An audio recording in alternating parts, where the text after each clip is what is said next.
Bonjour, bienvenue sur ma chaîne, ça va pour tous. Aujourd'hui, nous allons voir la leçon numéro 9 qui portera sur les chiffres. Donc, voyons maintenant la lecture des chiffres de 0 à 9. Donc, j'ai fait en sorte de vous créer 4 colonnes. Vous aurez la colonne en français, donc qui ira de 0 à 9. Vous aurez la colonne en romanji. Vous aurez la colonne en japonais, donc ce sera hiragana, katakana. Et vous aurez aussi la colonne des kanji.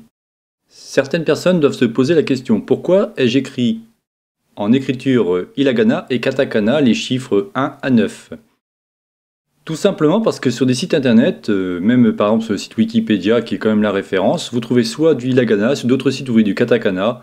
Donc afin de ne pas vous embrouiller l'esprit, j'ai préféré vous mettre les deux versions. De toute façon, le but étant de lire l'hiragana et le katakana, donc c'est un très bon exercice. Mais continuons. Donc si on commence. Donc pour 0, on dira 0 ou les. Pour 1, on dira ichi.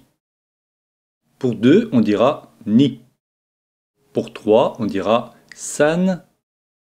Pour 4, on dira shi ou yon.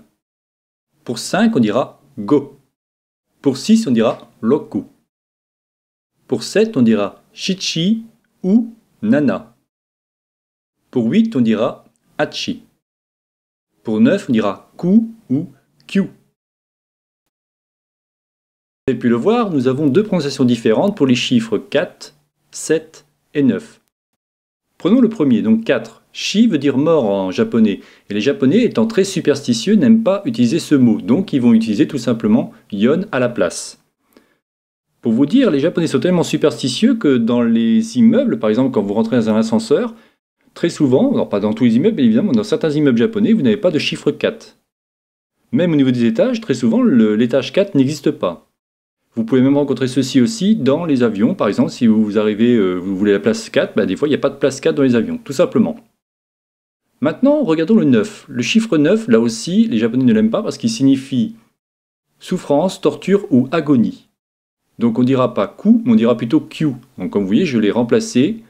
Je vous ai donné en fin de compte une deuxième signification.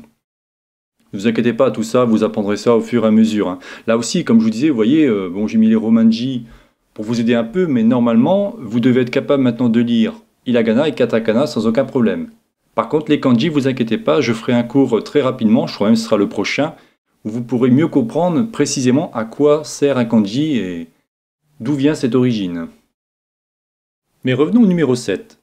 Comme beaucoup de pays dans le monde, le Japon considère le chiffre 7 comme porte-bonheur. Ce n'est pas une croyance importée, mais bel et bien une tradition religieuse du pays. En effet, le chiffre 7 est très important dans le bouddhisme. Les Japonais fêtent la naissance d'un bébé et pleurent la mort d'une personne le 7e jour, quand l'âme est prête pour aller dans l'autre monde. Donc on pourrait se poser la question, pourquoi une deuxième prononciation puisque celle-ci n'est pas d'origine superstitieuse?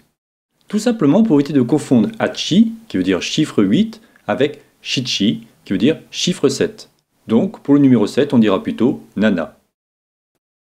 Voilà, écoutez, je crois que je vous en dirai pas plus sur les chiffres qui vont donc de 0 à 9. Bien évidemment, on verra une leçon sur les nombres qui iront de 10, 20, 30, 40, 100, 1000, 10 000 et ainsi de suite, mais je voulais déjà vous expliquer comment fonctionnaient les chiffres. C'était donc la chaîne Savoir pour tous.